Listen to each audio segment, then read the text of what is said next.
नमस्कार, स्वागत आहे तुमचं माझ्या एका नवीन व्हिडिओमध्ये. तर आज आपण करणार आहोत गव्हाची खीर. तर त्यासाठी सर्वात पहिले मी गहू धुवून घेतलेले आहेत. धुतलेले गहू एका उकळीमध्ये काढून घेऊयात. नंतर ते गहू कुटून घ्यायचे आहेत. एकदम हळूवारपणे मी गहू कुटून घेतलेले आहेत. जर तुमच्याकडे उकळी नसेल तर तुम्ही मिक्सरचा पण वापर करू शकता. पुढे बघा की मी किती गहू हळूवारपणे कुटलेले आहेत. गव्हावरचं साल्ट निघेल इथपर्यंत ते मी गहू कुटून घेतलेले आहेत. त्यानंतर ते गहू मी एका कपड्यावर काढून घेतलेले आहेत. ते सगळीकडे असे पसरायचे गहू आणि त्याला पूर्णपणे 1 तास वाळून दिलेला आहे.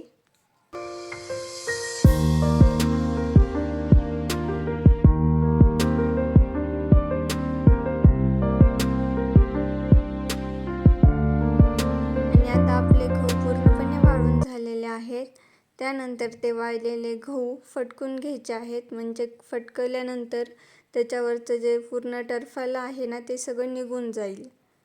बघा निघून गेलेलं आहे. आणि जर तुम्हाला वाटलं की नाही बाबा अजून आपलं निघलेलं नाही आहे तर तुम्ही अजून त्याला उकळीमध्ये टाकून एकदा कुटून घेऊ शकता. म्हणजे पूर्णपणे ते सगळंच टरफाल निघून जाईल.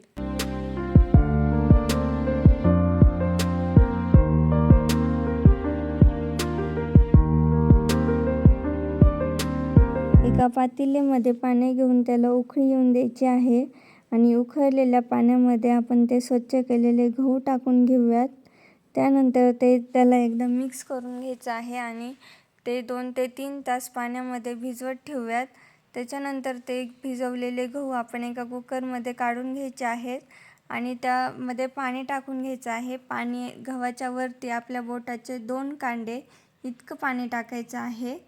ते गहू कुकरला लावून त्याची शिट्टी 5 ते 7 त्याच्या शिट्ट्या करून घ्यायच्या आहेत. बघा पूर्णपणे आपले गहू आता शिजलेले आहेत. वापस ते शिजलेले गहू एकदा हटवून घ्यायचे आहेत.